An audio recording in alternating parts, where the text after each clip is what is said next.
a mild steel fuel tank rusting through from the inside, quietly dumping diesel into the bilge of a boat somebody lives aboard.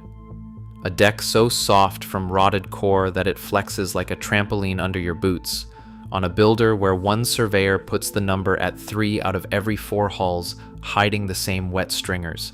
A $20,000 tank replacement on a boat worth maybe 12.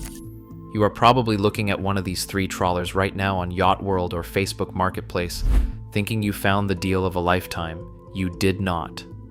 But there are 4 trawlers out there that cross oceans, circumnavigate the globe, and still have never reported a single structural failure that was not caused by a collision or a fire. We are breaking down exactly which trawlers to avoid and which ones to buy, and why the difference between them almost never shows up until you are already years into ownership. Let's get into it. And please subscribe if this is helpful. Taiwan-built trawlers from the 1970s and 1980s sold under a dizzying number of names including CHB, Marine Trader, and Puget Trawler, represent the riskiest purchase in the entire trawler market, despite their reputation as the affordable Bluewater dream.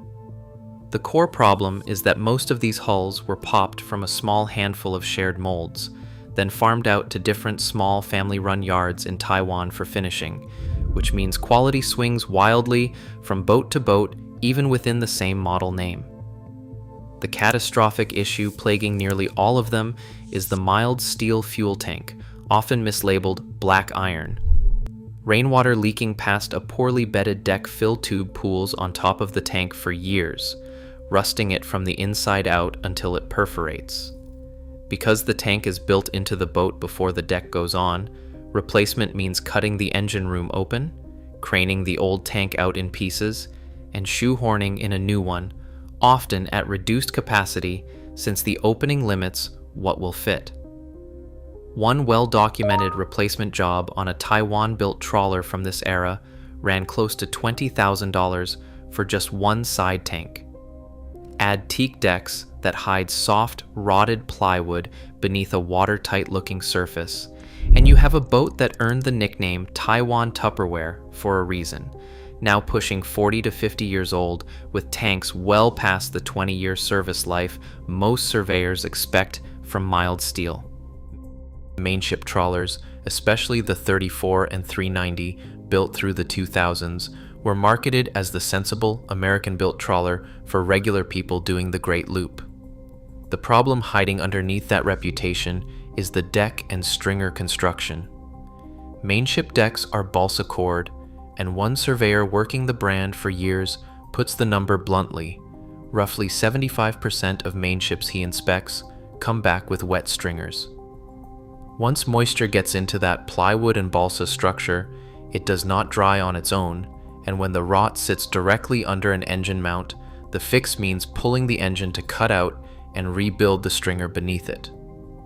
Repair estimates run from a few $1,000s for isolated soft spots to tens of thousands when an engine has to come out.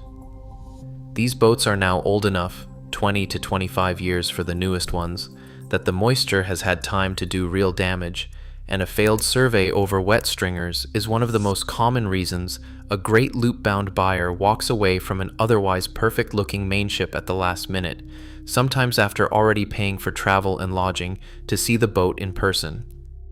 1980s, Silverton motor yachts sold heavily into the trawler-style aft cabin cruising market for their roomy layout and affordable price, but they were built as production gas cruisers, not engineered Bluewater Passagemakers, and it shows in exactly the areas that matter. Surveyors checking these boats routinely find rotted stringers, specifically at the engine mounting points, the same mild steel fuel tanks that plague the Taiwan-built boats, and soft, water-damaged decks in the foredeck, gunnels, and bridge deck. Some model years were subject to a water heater recall, and original metal exhaust mufflers corrode and need upgrading to fiberglass. Owners and surveyors both describe the fit and finish as production grade rather than Passagemaker grade, flimsy railings, low-end plastic hardware, and entry-level HVAC and marine sanitation components. None of these are hidden defects anymore. They show up on nearly every survey of a boat this age, which tells you they were never really solved, just priced in and sold anyway. Nordhavn, built by Pacific Asian Enterprises since the first N-46 launched in 1989, represents the gold standard for a trawler engineered to actually cross oceans instead of just look like it could. What sets Nordhavn apart is refusing to core the hull at all. Below the waterline, it is solid laminated fiberglass with vinyl ester resin, reinforced by a full network of longitudinal and transverse stringers, with watertight bulkheads separating major compartments. Even the fuel and water tanks are molded fiberglass instead of metal, which means the corrosion that kills Taiwan-built tanks simply cannot happen. The full displacement hull is built with heavy scantlings, specifically because weight is not a penalty on a boat designed to cross oceans at 7 to 12 knots. A philosophy borrowed directly from Robert Beebe's original 1975 blueprint for voyaging under power that inspired the entire Passagemaker category. The results speak for themselves across a lineup that now spans 16 models from 40 to 120 feet. Nordhavns have logged more than 150 ocean crossings and 8 full circumnavigations, including the fastest circumnavigation ever completed by a production powerboat and the only production powerboat ever to reach the remote sub-Antarctic island of South Georgia. The builder states no Nordhavn has ever suffered a structural failure that was not the result of a collision or a fire, and gel coat on hulls now approaching 30 years old is often still original. Kadey-Krogen has built exactly one hull philosophy since Art Kadey and Jim Krogen founded the company in 1976, and refusing to deviate from it is the entire point heading into the brand's 50th anniversary. Every Krogen starts with the company's pure full displacement hull, a fine entry design with the signature wineglass transom, purpose-built for comfortable, efficient ocean passages rather than stretched or reshaped to chase trends the way some competitors stretch a hull 10 feet longer and call it a new model. More than 650 Krogens have been built across nearly 5 decades, hand-laminated in fiberglass with vinyl ester resin for blister resistance, and switched to closed-cell PVC sandwich core in the deck starting in 1985. The original Krogen 42 stayed in production almost unchanged from 1976 until 1998, with more than 200 built, and it remains one of the most sought-after used trawlers on the market. Owners specifically credit the brand's domestic support network too. Krogens built and serviced through American dealers mean a common Cummins engine gets fixed by a local mechanic instead of a specialist flown in from out of state, a real advantage over some of its full displacement rivals. One longtime Krogen 42 owner put it in dollar terms. A comparably aged Krogen 42 typically sells for $100,000 to $150,000 less than a similar Nordhavn 40, without giving up the construction quality that makes either boat trustworthy offshore.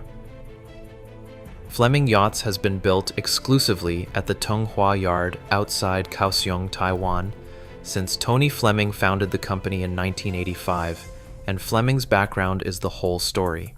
He spent more than 20 years as a production engineer at Grand Banks before designing his own boat, and it shows in the details. The superstructure and decks are cored with Corcel foam, a material that will not rot, unlike the balsa and plywood decks that doomed every boat on the worst list.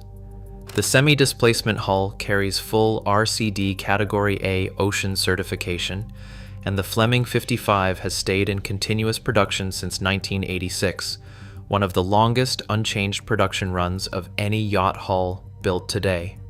Tony Fleming does not just design these boats, he lives on one. He has personally logged more than 60,000 nautical miles aboard his own Fleming 65, including a circumnavigation of Iceland by way of Scotland and the Faroe Islands, and feeds what he learns directly back into the boats still under construction today. American Tug, built by Tomco Marine Group in La Conner, Washington, since the late 1990s, proves a trawler under 50 feet does not need an overseas yard or a seven-figure price tag to be engineered properly. Each hull is hand-laid fiberglass using resin infusion technology for consistency and strength, and every deck is molded as a single piece with no seams, directly eliminating the leak point that rotted the decks on nearly every boat on the worst list. The semi-displacement hull, with roots tracing back to naval architect Lin Senior and the Pacific Northwest commercial fishing fleet, uses hull Chinese for a stable ride and reduced roll at anchor. Production stays vertically integrated, with key components built in-house and inspected at every stage, rather than outsourced to whichever yard has capacity that month, the exact problem that made quality control a coin flip on the Taiwan-built boats decades earlier. Demand backs up the reputation. The LeConner yard has run a steady backlog for years, delivering roughly 7 to 10 hulls annually out of a crew of around 33 craftsmen, with plans to grow toward 45. In 2023, the Kadey-Krogen Group acquired American Tug, pairing a 50-year full-displacement pedigree with a proven coastal semi-displacement builder under one roof.